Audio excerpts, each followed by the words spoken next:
रांची में छात्र अड़े हुए हैं, अपनी मांग पर डटे हैं। इस बीच एफआईटी को जेएसएससी जेईई पेपर लीक मामले में एक बड़ी कामयाबी मिली। एफआईटी ने परीक्षा कराने वाली एजेंसी के फरार डायरेक्टर को भी गिरफ्तार कर लिया।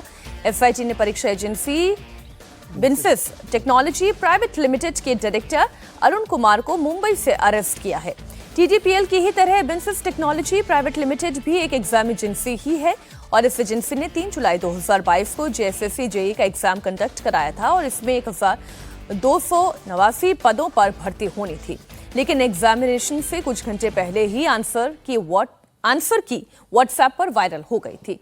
तो ये अभी एक नया अपडेट है जो हम छात्रों का इस पूरे मसले से जुड़ा हुआ दे रहे हैं। अजीत जी, अब बात यह है कि अब आधी रात को बिजली काट के अधिकारी वहां पर क्या पता करने के लिए गए थे, जबकि मांग एकदम साफ है कि आप बात करिए, हमारी मांगों को पूरा करें। अभी खत्म हो जाएगा, इसी वक्त खत्म हो जाएगा आंदोलन। बिल्कुल। और ये इस समय जिस समय बात करनी थी उस समय किसी ने बात नहीं की। जिस समय छात्रों का ऐलान था 10 अगस्त को, जब उन्होंने मार्च किया विधानसभा की तरफ, उस समय बात करनी चाहिए थी। उस समय कोई नेता बात करने नहीं आया ना। विधानसभा गेट के सामने जब लाठी चलाई गई, उसके पहले हम पहले भी आपके साथ बातचीत में कहते कि ये सबसे अच्छा मौका था मुख्यमंत्री के लिए भी, कि नेता प्रतिपक्ष को अभी हम लोग सुन रहे थे, बाबूलाल मरांडी को, उनको भी कहते साथ में कि आइए हम लोग बच्चों के पास चलते हैं, बात करते हैं चल के। उसके बाद जब छात्रों ने ये बात कह दी कि जो 4 मंत्रियों की कमेटी है हम उनसे बात नहीं करेंगे क्योंकि उनके पास देने के लिए कुछ नहीं है, और उनके पास जो मैंडेट है उस मैंडेट तक वो पहुंच गए हैं। उस मैंडेट तक बातें उन्होंने एक्सेप्ट कर ली है कि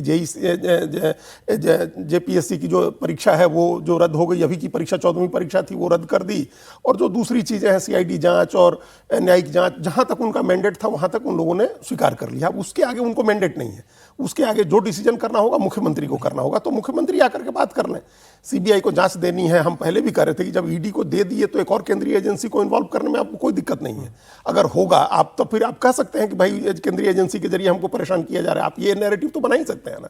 अगर आपके ऊपर या आपके किसी और के ऊपर अगर गलत ढंग से एजेंसी जांच करती है, आप पहले ही आप एक प्रीएम्प्ट कर रहे हैं कि एजेंसी आएगी तो हमारे खिलाफ या हमारे अधिकारियों के खिलाफ कार्रवाई होगी, और उसके बाद आपके अधिकारी जाकर के जब आपसे बात करने की बात कर रहे हैं छात्र और अधिकारी, आज हम लोग 17 दिन 18 दिन से देख रहे हैं कि जब जिस समय उनके पास बिजली नहीं थी, जिस समय उनके पास टेंट नहीं था, बारिश में भीग रहे थे, तब कोई नहीं गया ये पता करने की आप कैसे बैठे आंदोलन करने के लिए। जब इस आंदोलन की आंच आपको परेशान करने लगी है तब आप पुलिस को भेज रहे हैं डराने धमकाने के लिए, बच्चों को आइडेंटिफाई किया जा रहा है। ये सबसे बड़ी चिंता की बात है।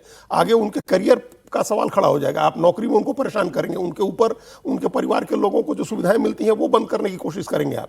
और ये लोग, ये तमाम अधिकारी जो गए थे, इसमें बाबूलाल जी नाम नहीं ले रहे थे डीएम का, डीसी का नाम लीजिए। डीसी तो पहले ही सरकार की तरफदारी को लेकर के कितने विवादों में गिर चुके हैं। देवघर के डीसी थे, जब इन्होंने बीजेपी के सांसदों के ऊपर यह मुकदमा दर्ज करा दिया था एयरपोर्ट में जबरदस्ती घुसने के मामले को लेकर के, निशिकांत दुबे और मनोज तिवारी का विवाद हुआ था, उसमें कोर्ट की फटकार पड़ी थी, कितनी चीजें हो चुकी हैं। तो आप आधी रात को जाकर के बच्चों से इस तरह की बातें कर रहे हैं, आप दिन में जाकर के, दिन के उजाले में जाकर के बात करिए। एक ब्रेक के लिए हमें जाना है। सज्जन जी, मैंने जो कहा, हम 80वीं सालगिरह मनाने जा रहे हैं स्वाधीनता दिवस की, और अभी भी झारखंड सरकार को ये समझ में नहीं आ रहा है, यही तो आपका भविष्य है। वैसे तो जिनसी कोरोना इतना चलता रहा, आज जब वाकई में वो बैठा हुआ है मैदान में डटकर, तो बात नहीं कर रहे। नहीं, देखिए, ये जो अहंकार है ना, ये पूरी की पूरी जो पुरानी राजनीतिक तंत्र है, और चाहे उनके स्टूडेंट विंग है, उन सब की है। आप देखिए, ये सारे जो स्टूडेंट्स हैं, इन्हें किसी ट्रेडिशनल स्टूडेंट आउटफिट ने लीड नहीं किया है जो पॉलिटिकल पार्टीज से है। तो ये अब हेमंत सोरेन है, वो जब सारी की सारी बात करते हैं, झारखंड के एस्पिरेशन की बात करते हैं कि भाई हम गरीब, आदिवासी, दलित, तमाम छात्रों की बात कर रहे हैं, वहां पे ये छात्र कौन है, आप इनकी बैकग्राउंड भी देख लीजिए। और जैसा कहा गया कि रात के अंधेरे में आप आपके कर रहे हैं, भाई डीएम और एसपी अभी है कौन? जब सारे के सारे मंत्रियों का डेलीगेशन बात करके असफल हो चुका है, तो क्या डीएम वहां पे सफल होगा?